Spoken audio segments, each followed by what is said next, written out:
This New York Rangers prospect update is insane, as a new report has revealed some shocking details, and with Gabe Perreault already making his NHL debut this season, this report gives us some insight into Chris Drury's plans for the team moving forward. We're going to break that down, as well as the playoff outlook and playoff implications on this season. All of that and much more in this episode of Rangers Digest. But before we get into it all, a quick reminder to hit that subscribe button. About 68% of you who watch these videos are not actually subscribed to the channel. So if you want to stay up to date with everything that's happening with your New York Rangers, it's free. Go down below and hit that subscribe button. So again, you can stay up to date with everything that is happening with the Rangers. But a lot to get into today, including playoff implications and what the current standings look like and the odds for the New York Rangers. We'll get into that later in the video.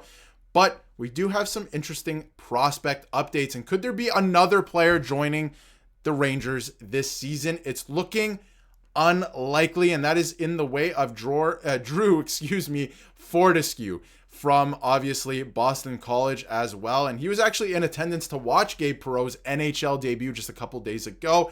And this report from Molly Walker and the New York Post is obviously hearing that the New York Rangers had conversations with Fortescue about turning pro recently, just like Gabe Perreault did. But it sounds like the 19-year-old defenseman is returning to BC for his junior season. So it looks like he will not be turning pro yet. He is going to play another season. This is actually very interesting for the New York Rangers, because we know that this team, this organization, is awful at developing young talent. We've seen it with Capo Caco in recent years, and this is just recently, right? We know for years this has been happening. The Rangers acquire talent. They do not develop talent. Let's just call it what it is, right?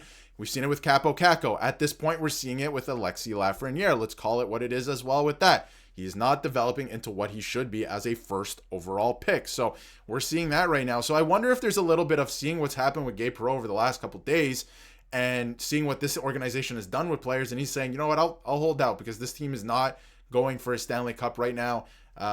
Maybe I'll hold out for a little bit. I wonder if it's that, or, maybe he just wants to return to school, have one more season there, finish his education, and, get one more season under his belt there. Could be that, but I'm just saying I wonder about the timing of it all. And to get into this as well from Johnny Lazarus, my co-host had a very strong take about the New York Rangers prospect on his show just the other day.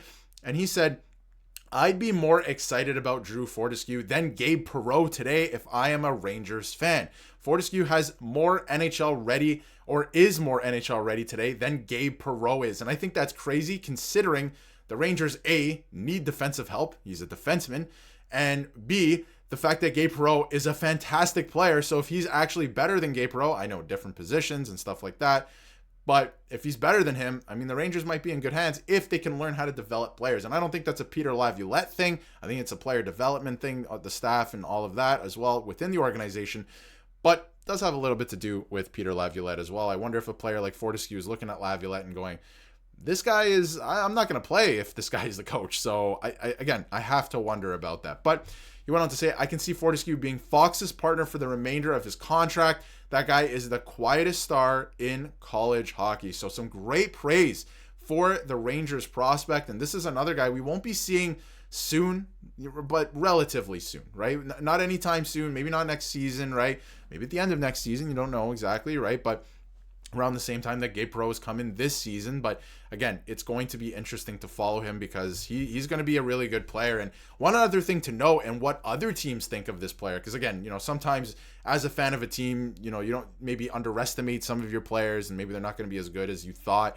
The Canucks actually asked for Fortescue in the trade for JT Miller. That was their ask. That's how highly sought after this guy is. That's how highly ranked he is by other teams, right? That they wanted him. And then obviously the Rangers said no trade, even though Chris Drury would have done anything to get JT Miller, as we've seen now. And they ended up getting Victor Mancini, who's a great defenseman in his own right. And I do miss Victor Mancini. I think he's going to be a great regular NHLer. So again, you got to trade good players to get good players in this league. Chris Drury clearly thought that JT Miller was going to be able to get this team over the hump, or in the playoffs, I should say, but not the case this year. And we'll see what happens next year. But I think a couple of guys got to go in the offseason. There's going to be some big changes. There should be big changes. I don't know if there will be big changes, which is unfortunate. But yeah, they were asking for Drew Fortescue in that trade. So again, I think that's pretty interesting stuff there. And, you know, what he's done in obviously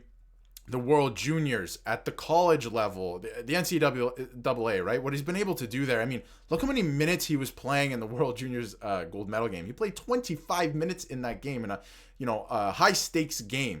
He was playing a ton of minutes and again, won the gold medal, right? Stuff like that. So he's been fantastic so far. And I think he's going to be a really good player for the Rangers if they're able to develop him and kind of get their stuff together there as an organization. Now, the other thing I wanted to touch on, the game yesterday and the way the Rangers have been playing and the playoff implications, right? And let me know in the comments what you think about Drew Fortescue and what he's going to turn into. It looks like he's going to be a very good player. We can jump into his stats very quickly here. Again, this year, 11 points in 36 games. I think it's actually very hard to score and put up points in the NCAA. So he's going to be a pretty good player. And hopefully with the New York Rangers in the relatively near future, maybe in a year or two, like again, maybe at the end of next year or the year after that. So we'll see, and we'll, keep tabs on his development as we go here. But again, to get into playoff implications, what happened yesterday, horrible game. And there were some things I missed in my post-game reaction video, like this.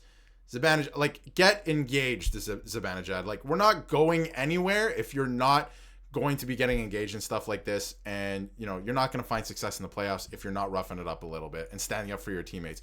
Everyone has a guy here except for one of the Devils, because Zibanejad's going for a little skate here. Hate to see that, and that's coming from a guy. I have Zibanejad's jersey behind me. I bought his jersey because I love the player, and some of the things that he does drives me crazy like that. And Rangers fans, I mean, Othman, I think, is every Rangers fan right now. Absolutely. I mean, not a good result. And then Carson Soucy wasn't great. People are calling for Chris Drury to be fired after yesterday's game. We'll see what happens in the offseason. There has to be some type of change. Like, there's no way they come in with the same personnel in terms of players, coaching, and management, right? Like, one of those things is changing this offseason.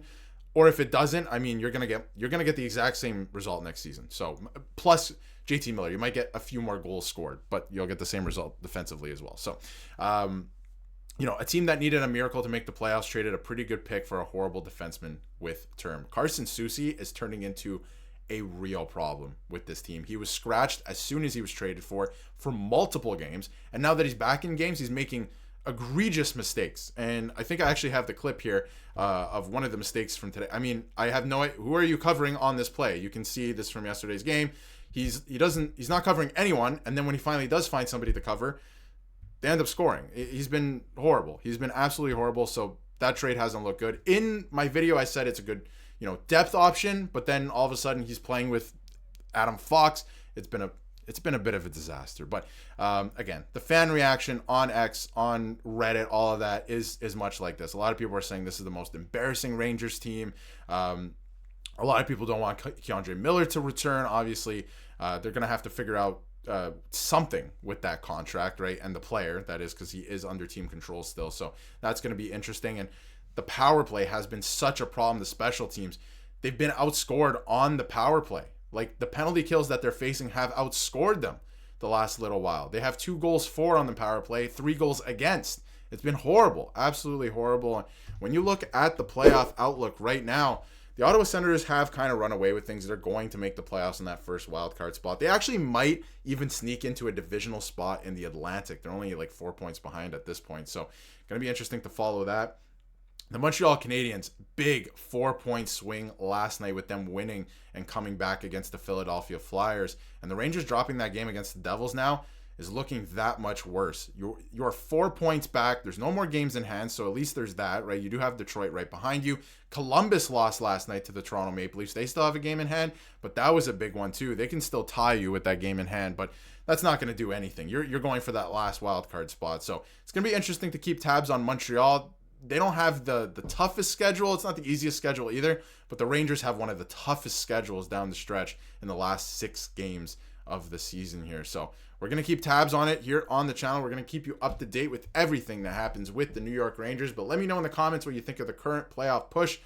It's looking more unlikely than ever. Earlier this week, even though they were dropping games, I was like, you're right there, because other teams are dropping games as well. But Montreal seems to be slowly creating some separation there. But let me know what you think in the comments, and of course about Drew Fortescue as well. He's going to be a really good player, but it doesn't seem like that's going to happen in the very near future at least. But let me know what you think in the comments, and if you haven't yet, hit that subscribe button so you can stay up to date with everything New York Rangers.